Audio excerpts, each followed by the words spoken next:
Salut à tous, alors c'est Frédéric de la Vie. Alors ce soir, je voulais vous faire une petite vidéo pour vous lire un texte que j'ai écrit aujourd'hui, un texte qui vient compléter en fin de compte un livre que je suis en train de terminer, un livre sur les relations hommes-femmes, livre qui reprend mes textes avec de nouveaux textes sur ce sujet bien précis de la relation homme-femme et qui sera en plus agrémenté de recherches sur des publications scientifiques montrant que les textes que j'écris en général ne sont pas sortis de mon cul, mais sont des analyses de l'existence, de la vie, qui se reposent bien sûr sur ce que nous vivons tous, sur l'expérience que nous avons de l'existence, mais aussi sur les recherches scientifiques qui viennent nous conforter, en fin de compte, dans nos analyses. Rien n'est laissé au hasard dans ce prochain livre qui s'appellera Sexe contre énergie, petite histoire des relations hommes-femmes. Alors il sortira, on va dire, courant du printemps, un peu avant l'été, et il sera fait pour, en fin de compte, y voir plus clair dans cette humanité particulièrement complexe aux relations hommes-femmes que nous n'arrivons pas forcément toujours à décrypter du premier coup d'œil. Et ce livre est fait pour vous faciliter l'existence, pour comprendre la vie, mieux l'appréhender, mieux réussir son existence et comprendre pourquoi nous avons échoué ou réussi. Alors je fais ce livre suite, bien sûr, au succès de l'éveil des consciences, l'éveil des consciences qui va être bientôt réimprimé. Alors je crois qu'il va être imprimé la 3e et 4e fois, je crois. Donc c'est une très bonne vente, donc je suis très content qu'en fin de compte la bonne parole se diffuse, surtout qu'elle s'est diffusée dans le monde entier, puisque nous envoyons des livres un peu partout. Donc c'est un livre sur le monde, sur ce que nous sommes en fin de compte réellement, sur le fonctionnement énergétique du monde, sur la relation homme-femme, mais sur aussi la relation de tous les organismes, des États, et jusqu'à notre place dans l'univers. Mais je vais vous lire ce soir un petit texte issu bien sûr de mes recherches, petit texte sur les femmes, les hommes, petit texte parlant de cette manie que peuvent avoir les femmes de tout le temps essayer de se faire belle, de passer des heures à la salle de bain, toutes ces attentions qu'ont les femmes pour leur propreté, ces attentions obsessionnelles qu'ont les femmes pour leur propreté, et de comprendre pourquoi, en fin de compte, elles ont ce comportement, ce besoin, en fin de compte, compulsif de propreté, de s'apprêter, de rangement, on va plutôt dire de nettoyage. Ce besoin est ancré en elles. Je vais essayer par ce petit texte de vous faire comprendre que les choses sont beaucoup plus simples que nous le pensons et qu'elles sont toujours liées à des phénomènes biologiques et des phénomènes énergétiques. Et ce que nous croyons être du domaine du culturel est bien souvent lié à ce qui est biologie et lié à tout ce qui est survie, transmission énergétique et continuation de la vie. Donc je vais vous lire ce petit texte sur les femmes et leur propreté qui s'appelle « Sur la propreté des femmes, la femme sans la rose et l'homme le bouc ». De tout temps, les femmes ont fait beaucoup plus attention à leurs soins corporels et à leur hygiène que les hommes. Cette recherche de la propreté typiquement féminine ne touche pas que leur corps, mais se retrouve aussi dans la façon compulsive avec laquelle elles nettoient les lieux où elles habitent. Cette programmation pour la propreté pousse souvent la femme à laver et assainir tout ce qui l'entoure et à porter un soin intense à son hygiène corporelle, alors que de son côté, l'homme de base négligera le plus souvent la propreté de ses lieux d'habitation et son hygiène corporelle, apportant par ailleurs plus d'attention à l'organisation pratique de ses rangements et à la fonctionnalité de ses habits plus qu'à leur propreté. Si les femmes ont cette obsession pour la propreté, c'est que contrairement aux hommes, leur survie, et surtout la survie de leurs petits, dépendent de leur hygiène. Cette obsession féminine pour la propreté n'est pas faite initialement pour plaire aux hommes et ne correspond pas directement à un comportement de séduction, mais est avant tout chez la femme une programmation génétique favorisant l'élimination des bactéries pathogènes afin de protéger la santé des jeunes enfants et la sienne lors de l'accouchement, moment où son organisme, ouvert au monde, devient particulièrement vulnérable à la pénétration des microbes. En effet, les jeunes enfants n'ayant pas encore renforcé leur système immunitaire avec des anticorps qu'ils auront générés par leur confrontation au monde, ils sont particulièrement vulnérables aux bactéries pathogènes. Pour devenir des adultes résistants, ils devront donc se confronter aux microbes, mais il est fondamental que cette confrontation se fasse dans la modération pour laisser le temps à leur organisme de s'habituer à la flore bactérienne et virale de leur milieu. Il est donc fondamental pour les femmes, qui sont potentiellement des mères, d'avoir cette programmation génétique de propreté, non pas pour plaire aux hommes, mais pour éviter de confronter leurs petits à des surdoses de microbes, risquant de les affaiblir et à la longue de les tuer, réduisant à néant la possibilité de la mère de diffuser ses gènes dans le temps et l'espace.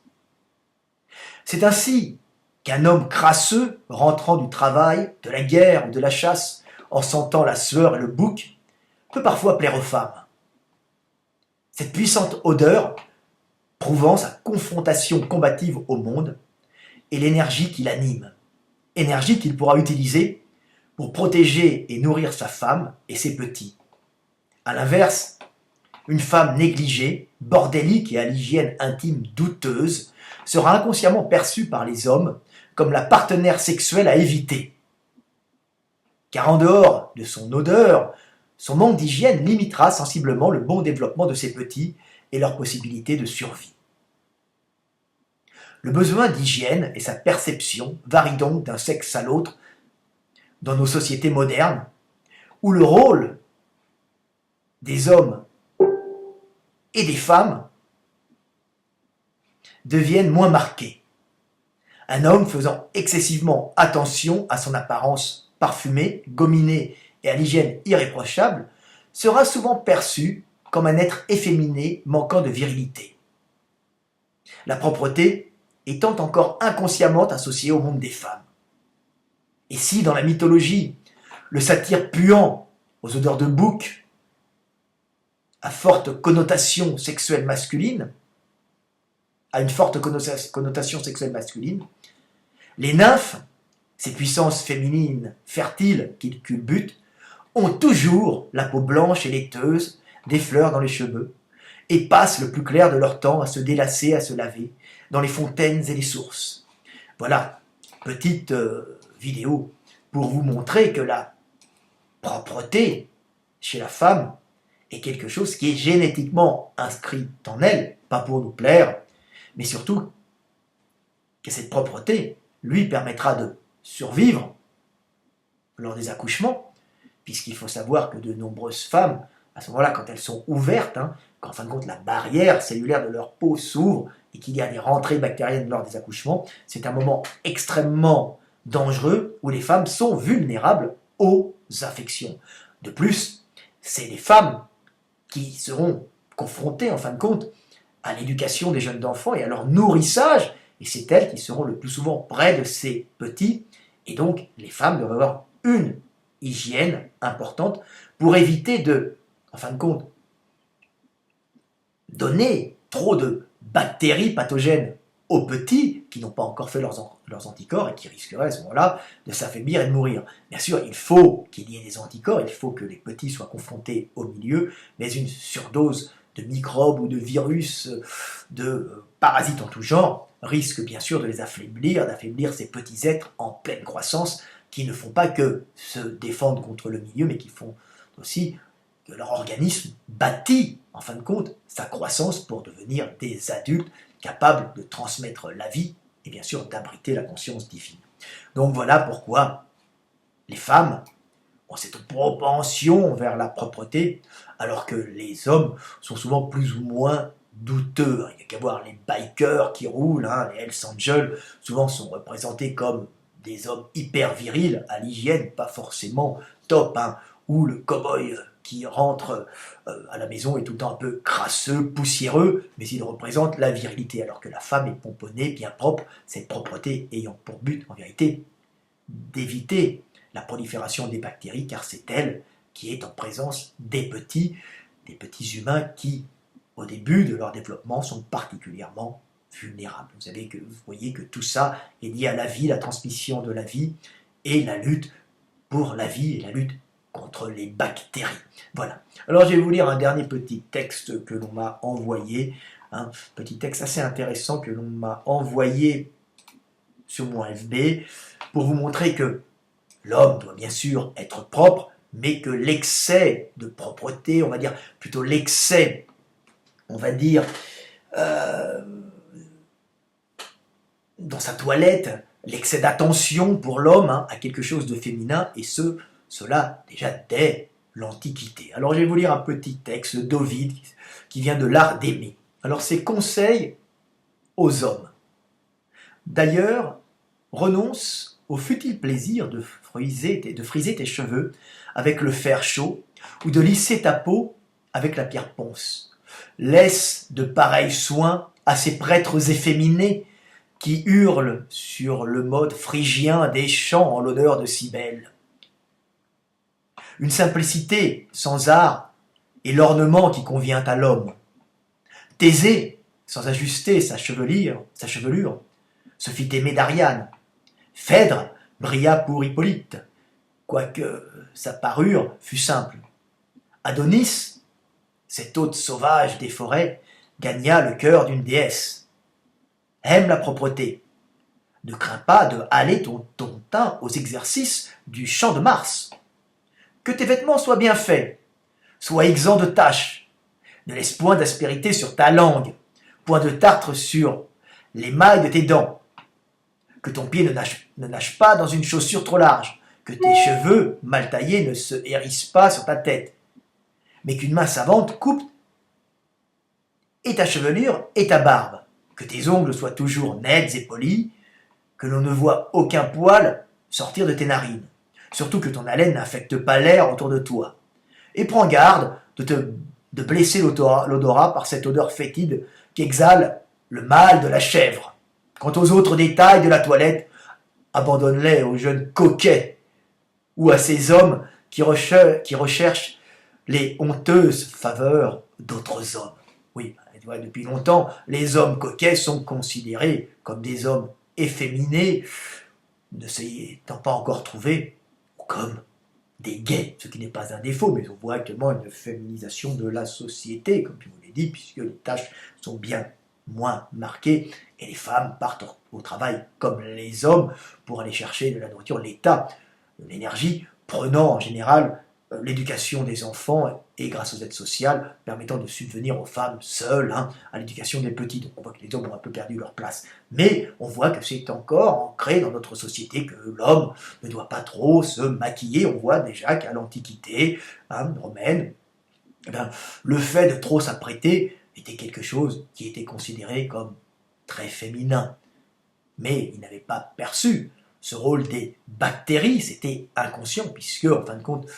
la faune microbienne n'a été conçue par l'esprit que plus tard, grâce aux progrès technologiques qui nous ont permis de découvrir que tous ces miasmes étaient, en fin de compte, la cause de petits organismes qui ne pensaient qu'à survivre sur notre dos et que l'on ne pouvait voir, en fin de compte, qu'avec les progrès technologiques et la découverte des microscopes. Voilà, petite vidéo pour vous parler de la vie. Puis n'oubliez pas, L'éveil des consciences, le livre qui vous permettra de comprendre le monde dans sa globalité et d'être un homme libre. Et bientôt, sur Amazon et dans toutes les bonnes librairies, Sexe contre énergie, pour comprendre les femmes, mais aussi pour comprendre les hommes, pour vous comprendre vous-même, et puis pour comprendre votre partenaire, pour comprendre vos réussites, pour comprendre vos échecs, et pour, en fin de compte, mieux appréhender l'existence et mieux réussir votre vie. C'était Frédéric Delavier, À bientôt, et n'oubliez pas, un homme, un vrai, est dans l'action, il crée et il bâtit. Il bâtit des œuvres intellectuelles, des œuvres physiques, mais il bâtit aussi des familles et des enfants grâce aux relations hommes-femmes que nous devons réaliser dans l'amour de l'autre, dans l'amour du monde, pour continuer la vie, pour continuer l'esprit, pour continuer la conscience de Dieu en nous tous. C'était Frédéric Delavier, à bientôt, paix sur terre.